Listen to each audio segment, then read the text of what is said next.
మన ప్రభువును రక్షకుడైన యేసుక్రీస్తు నామాన్ని బట్టి మీకు అందరికీ వందనాలు చెల్లిస్తున్నాను. ప్రియమైనటువంటి దేవుని బిడ్డలారా, ఈ దినము పరిశుద్ధ గ్రంథం మలాకీలో 4వ అధ్యాయము కాదు 3వ అధ్యాయం 16వ వచనం ఒకసారి జ్ఞాపకం చేసుకుందాం. యెహోవా యందు భయభక్తులు గలవారు ఒకరితో ఒకరు మాట్లాడుకొనుచుండగా యెహోవా చెవియొగ్గి ఆలకించెను. మరియు యెహోవా యందు భయభక్తులు కలిగి ఆయన నామమును స్మరించుచు ఉండి వారికి జ్ఞాపకార్థంగా ఒక గ్రంథము ఆయన సముఖమందు వ్రాయబడెను. ప్రియమైనటువంటి దేవుని బిడ్డలారా, దేవుని యందు భయభక్తులు కలిగి ఉన్నటువంటి అంటే మనము ప్రభువు నమ్మినటువంటి వారం భయభక్తులు కలిగి ఉన్నటువంటి వారంగా లెక్క. అలాంటి వారి కోసము దేవుడు ఏం చేశాడట, ఒక్కొక్కరి నిమిత్తము జ్ఞాపకార్థంగా ఒక గ్రంథాన్ని ఆయన వ్రాయించుంచాడు ఆయన సముఖంలో. అంటే ఏంటట, మన 139వ కీర్తనలోకి కనుక ఒకసారి మనం వెళ్ళినట్లయితే అక్కడ మాటలు ఒకసారి మనం జ్ఞాపకం చేసుకోవచ్చు. ఏమంటున్నాడు అక్కడ? 16వ వచనం, 139 క్రితం 16వ వచనము, నేను పిండమునై ఉండగా నీ కన్నులు నన్ను చూచెను, నియమింపబడిన దినముల్లో ఒకటైనను కాక మునిపే నా దినములన్నీ నీ గ్రంథంలో లిఖితములాయను. ఎక్కడి నుంచట? తల్లి గర్భంలో రూపింపబడక మునుపు నుంచి, పిండముగా ఉన్నప్పటి నుంచి మనం ఈ లోకాన్ని వదిలిపెట్టి మళ్ళీ ప్రభు దగ్గర చేరే వరకు కూడా మన ప్రతీది కూడా, మన దినాలన్నీ కూడా, మన సంభాషణలన్నీ కూడా, మన ఇతరులకు ఏ మంచి పనులు చేశాము, ఏ చెడు కార్యాలు చేశాము, ఎలాంటి చెడు మాటలు మాట్లాడాము, ఎటువంటి మంచి మాటలు ఇవన్నీ కూడా దేవుని సన్నిధిలో ఒక గ్రంథం, మనకు ఒక్కొక్కరికి ఒక్కొక్క గ్రంథము వ్రాయబడి ఉంటుందట. అందుకనే 139వ కీర్తనలో 2వ వచనంలో దావీదు చెప్తున్నాడు. ఏమంటున్నాడు? నేను కూర్చుండుట, నేను లేచుట నీకు తెలుసు, నాకు తలంపు పుట్టక మునిపే. ఏంటట? నాకు తలంపు పుట్టక మునిపే నా మనసు నువ్వు గ్రహిస్తున్నావు, నా పడకను నా నడకను పరిశీలించి ఉన్నావు, నా నాలుకకు మాట రాకమునిపే అది నీకు పూర్తిగా తెలిసి ఉన్నది. అంటే అర్థం ఏంటట, మనము చేసే ప్రతి కదలిక, ప్రతి చేసే అది మంచిదే కానీ చెడుదే కానీ ప్రతిది కూడా దేవుడి సన్నిధిలో రాసేసి ఉంటుంది.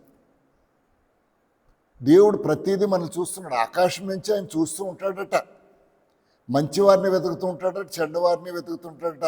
ఆయన కన్నులు ప్రతి వారిని చూస్తూ ఉంటాడట. కాబట్టి ప్రియమైన దేవుని బిడ్డలారా, మనం అనుకుంటుంటాం వాళ్ళు చూడలేదు, వీళ్ళు చూడలేదు, వాళ్ళు వినలేదు, వీళ్ళు వినలేదు. మనం అనుకోవడానికి వీల్లేదు. ఇప్పుడు వీళ్ళందరూ విన్నా వినకపోయినా, నేను తిట్టుకోపోయినా పర్వాలేదు, కానీ రేపొద్దుట నిన్ను తీర్పు తీర్చే దేవుడు ఇవి చూస్తున్నాడని జ్ఞాపకం చేసుకోవాలి. ప్రకటన గ్రంథం ఆఖరి అధ్యాయం చూడండి, ఒక మాట ఉన్నది అక్కడ. ఆఖరి అధ్యాయంలో 12వ వచనం, ఇదిగో నేను త్వరగా వచ్చుచున్నాను, వాని క్రియలు చొప్పున వానికిచ్చుటకు నేను సిద్ధపరిచిన జీతం నా దగ్గర ఉంది. మనం చేసే పనులన్నిటికీ కూడా మనం ఏదైనా వస్తువు కొనాలనుకోండి, దానికి తగినటువంటి డబ్బులు ఎలాగైతే తీసుకుంటామో మనకి ఇవ్వాల్సిన జీతానికి కూడా, మనం మంచి పని చేస్తే మంచి జీతం దొరుకుతుంది, మనం పనికి మళ్ళీ పని చేస్తే అలాంటి జీతమే దొరుకుతుంది. కాబట్టి దేవుడు ఎప్పుడు మనల్ని హెచ్చరిస్తూనే ఉంటాడు. ఎందుకట?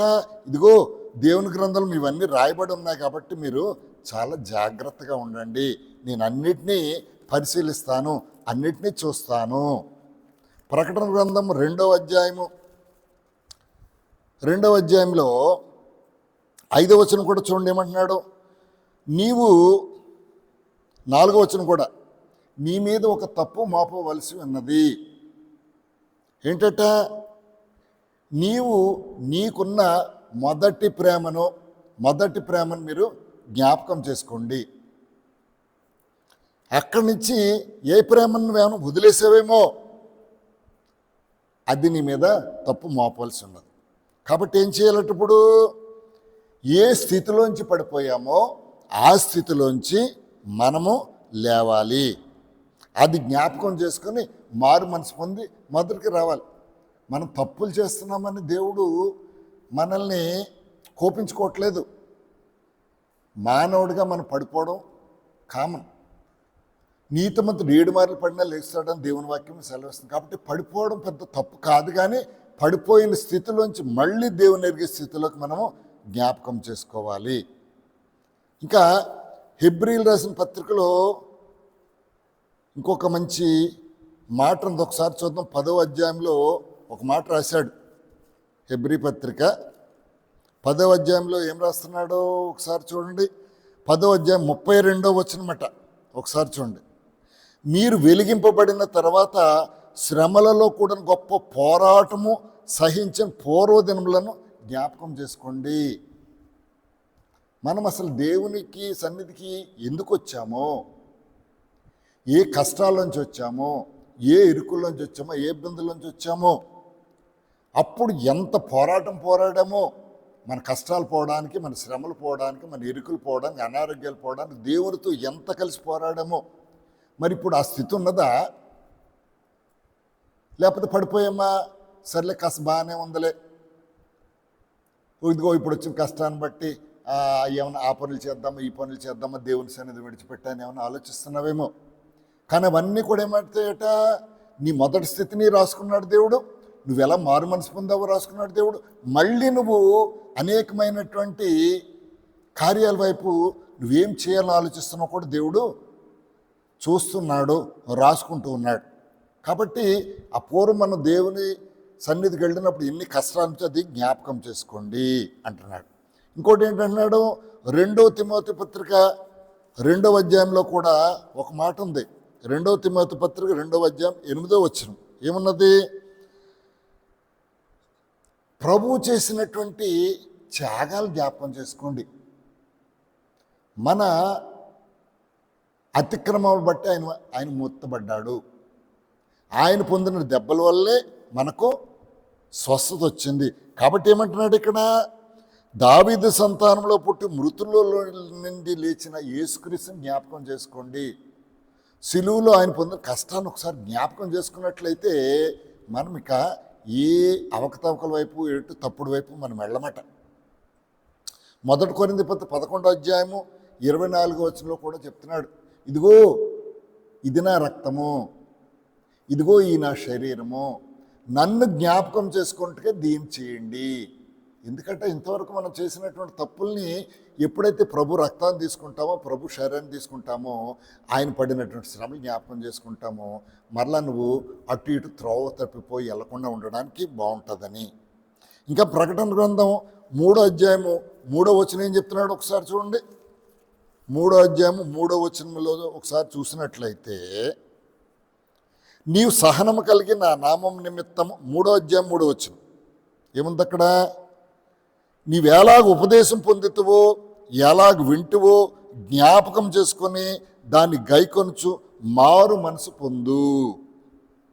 ఇంతకుముందు నా మాటలు విన్నావు కదా, ఆ మాటలు బట్టి నువ్వు మారావు కదా, అవి ఒకసారి జ్ఞాపకం చేసుకో. ఒకవేళ నువ్వు ఏదైనా తప్పుడు దారిలోకి వెళ్ళాలని ఆశపడుతున్నావేమో, ఆలోచిస్తున్నావేమో, వాటన్నిటినీ జ్ఞాపకం చేసుకుని మారు మనసు పొందు. లేకపోతే దేవుడు చాలా కోపిస్తాడట, బాధపడతాడట. ఇంకా చూసినట్లయితే ఇప్పుడు ఇవన్నీ మనం మాట్లాడుతున్నాం, కానీ దేవుడు తన గ్రంథంలో ఏం రాసుకుంటాడు, ఇవన్నీ జరిగిన తర్వాత, ఇగో పౌలు గారు అన్నారు, కడ వరకు నమ్మకంగా ఉండు, నీకు జీవ కిరీటం ఇస్తాను. పౌలు ఏమంటున్నాడు, కడ వరకు నేను నమ్మకంగా ఉన్నా, నాకు జీవ కిరీటము సిద్ధపరచబడి ఉన్నది. మరి మనం కడ వరకు ఉన్నామా, లేదా మధ్య మధ్యలో ఏమన్నా అటు ఇటు తప్పిపోవడానికి ఏమైనా ప్రయత్నం చేస్తున్నామా? ఇక్కడ దేవుడు మనల్ని జ్ఞాపకం చేసుకోవాలి. మనం ఒకసారి ఆదికాండం 19వ అధ్యాయం 29వ వచనంలో చూస్తే, దేవుడు సొదొమ గొమొర్రాను పాడు చేయడానికి వెళ్తున్నాడు. వెళుతూ ఉండగా బాగా తన మాట విన్నటువంటి, ఏ నిందలు ఆరోపణలు ఉన్నప్పటికీ మారు మనసు కలిగినటువంటి అబ్రహాంని జ్ఞాపకం చేసుకున్నాడట. అబ్రహాం తలకు అన్న కొడుకే కదా లోతు. ఇప్పుడు నేను ఆ దేశాన్ని పాడు చేస్తే లోతు కూడా నశించిపోతాడు కదా. అబ్రహామును బట్టి, నీతిమంతుడైన అబ్రహామును బట్టి నేను అబ్రహాంని జ్ఞాపకం చేసుకున్నాను. ఈ అబ్రహాంని జ్ఞాపకం చేసుకుని లోతు నశించకుండా ఆ సొదొమ గొమొర్రాలోంచి బయటికి నేను లాక్కొస్తాను. ప్రియమైన దేవుని బిడ్డలారా, మనము గనక దేవునికి ఇష్టంగా ఉన్నామనుకోండి, మన బంధువులు కూడా ఆయన తప్పిస్తాడట. ఇక రెండవదిగా ఆదికాండం 7వ అధ్యాయము 1వ వచనంలో చూస్తే ఈ లోకమంతా చెడిపోయింది, ఈ లోకమంతటిని నశింప చేయాలని దేవుడు అనుకున్నాడు. కానీ ఒకటి అనుకున్నాడు మళ్ళీని, ప్రజల్ని రక్షించడం కోసము ఎవరున్నారు నీతిమంతులను వెరిఫై చేస్తే నోవాహుని ఏంటంటే జ్ఞాపకం చేసుకున్నట, నీ ఒక్కడవే నీతిమై ఉండుట, నీతిమంతుడు అయి ఉండుట నేను జ్ఞాపకం చేసుకున్నాను. అతని ద్వారా లోకమంతా కూడా ప్రచారం చేయించాడట నోవాహుతో ప్రచారం చేయించినప్పుడు విన్నవాళ్ళు విన్నారు, విన్నటువంటి వాళ్ళు వినలేదు. ఇదిగో కాబట్టి ఈ లోకమంతటి కోసం ఒక పెద్ద ఓడని నేను నిర్మిస్తున్నాను, నిర్మించి ఇదిగో లోకమంతా మునిగిపోతుంది, లోకమంతా నీళ్ళమయమైపోతుంది, జలప్రళయం వచ్చేస్తుంది. కాబట్టి ఎవరైతే ప్రభుని నమ్ముతారో వాళ్ళందరూ దీంట్లోకి ఎక్కండి అని ప్రకటించాడట నోవాహు. కొంతమంది ఏమో ఎగతాళి చేశారట. ఎవరు విన్నారు? నోవాహు తాలూకా భార్య, పిల్లలు, కోడళ్ళు మాత్రమే విన్నారట. వాళ్ళు విన్నారు, వాళ్ళు ఓడలో ప్రవేశించారు. ఆ 7 మాత్రమే ప్రవేశించారు. ఇంకా జంతువులు, పశువులు విన్నాయట. ఈ వర్షము అవి నీళ్లు అవన్నీ చూసినప్పుడు ఏం చేస్తున్నాయి? ఎందుకంటే వాటికి ఒక ఇళ్ళు లేవు. దేవుడు మనకిచ్చిన ఆజ్ఞ బట్టి ఇళ్ళు కట్టేసుకున్నాం, మేడలు కట్టేసుకున్నాం, వాటిలోకి వెళ్ళిపోయి దాగున్నాం, వర్షం పడకుండా. జంతువులకు అలాంటివి ఏమి లేవు. కాబట్టి అవి ఏం చేస్తున్నాయట? గబగబా నీళ్లు లేని ప్రదేశం, ఎత్తైన ప్రదేశం ఏముంది? ఇళ్లలోనికి మనుషులు రానిస్తారా? రాను. కాబట్టి అక్కడ ఏదో పెద్ద ఇల్లు లాంటివి కనబడుతుంది. నోవా పిలుస్తున్నాడు, గబగబ అన్నీ కూడా లోపలికి వెళ్ళిపోయాడు. కాబట్టి ప్రియమైన దేవుని బిడ్డలారా, దేవుడు మనల్ని జ్ఞాపకం చేసుకోవాలి. అందుకనే మనము ఒకరికొకరు మాట్లాడుకుంటుండగా కూడా, నువ్వు స్నేహితులతో ఒక ఇద్దరు మాట్లాడుకుంటూ ఉన్నారు, ఎవరి గురించి మాట్లాడుకుంటారు? ఇద్దరు ఆడవాళ్ళు కలిస్తే అక్కడ లేనటువంటి 3వ ఆడ మనిషి గురించి కానీ ఒక వేరే గురించి కానీ మాట్లాడుకుంటారు. దేవుడు ఏమంటున్నాడు? భయభక్తులు కలిగిన ఇద్దరు మాట్లాడుకుంటుండగా దేవుడు ఆలకించాడు, వారి కోసమే గ్రంథాన్ని రాశాడు. నువ్వు మాట్లాడి దాంట్లో రికార్డ్ అయిపోతాయి. మనకి ఇందులో ఒక్క మాట చూద్దాం. 50వ కీర్తన ఒకసారి చూడండి. 50వ కీర్తనలో ఒక మంచి మాట నాకేదో గుర్తొచ్చింది.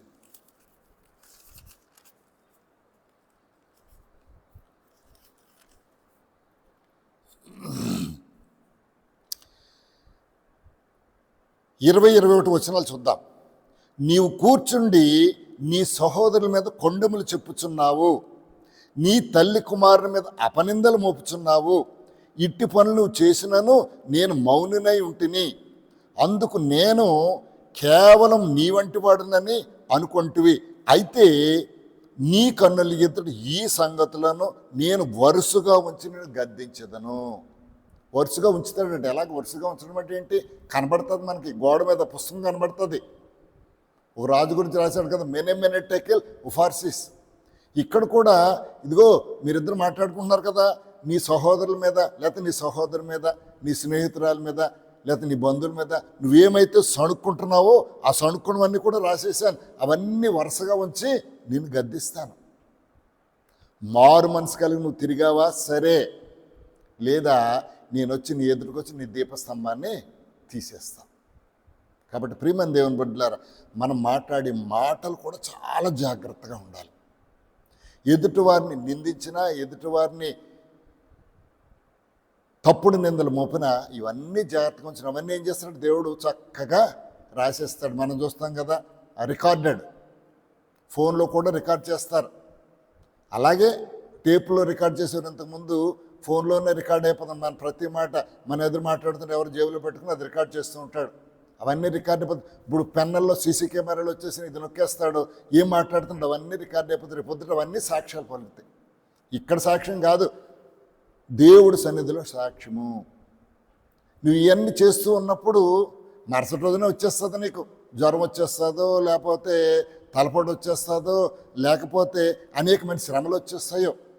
కాబట్టి మాటలు మాట్లాడేటప్పుడు చాలా జాగ్రత్తగా ఉంచండి. ఎందుకంటే దేవుని సన్నిధిలో మన నిమిత్తం ఒక గ్రంథం రాయబడి ఉంది.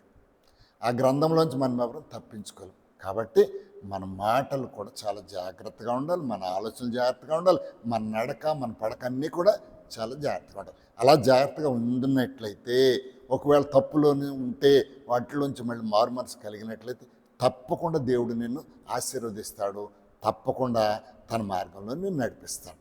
కాబట్టి అది మన జాగ్రత్త కలిగి ఉందాం. దేవుడి మాటలు దీవించును గాక. ఆమేన్. ప్రియమైన దేవుని బిడ్డలారా, ఈ వాక్యం నచ్చితే లైక్ చేయండి, షేర్ చేయండి. అనుదినం కావాలంటే సబ్స్క్రైబ్ చేసుకోండి. ఒక చిన్న ప్రార్థన చేద్దాం. తండ్రి, నీకు వందనాలు చెల్లిస్తున్నాం. ఈ దినాన్ని తండ్రి నీ వాక్యాన్ని ధ్యానం చేశాము. ప్రభువా, మా నిమిత్తము నువ్వు ఒక గ్రంథాన్ని రాసావని, మేము ప్రతి మాట మా ప్రతి కథలకు దాంట్లో రికార్డ్ చేయబడుతుందని, అవి మా ముందుంచి గద్దిస్తామని, అలాగే నీతిమంతులైనటువంటి వారు జ్ఞాపకం చేసుకుంటామని కూడా నీ వాక్యం సెలవుస్తుంది. కాబట్టి మా నడక, మా మాట సమస్తాన్ని నాయన మా స్వాధీనంలో ఉంచుకొని నువ్వు వచ్చేటప్పటికి నాయన బళా మంచి దాసుడా అనిపించుకోవడం మీ కృపా కనికరాన్ని కోరుతూ యేసుక్రీస్తు పరిశుద్ధ నామములో ప్రార్థిస్తున్నాను తండ్రి. ఆమేన్. ఆమేన్.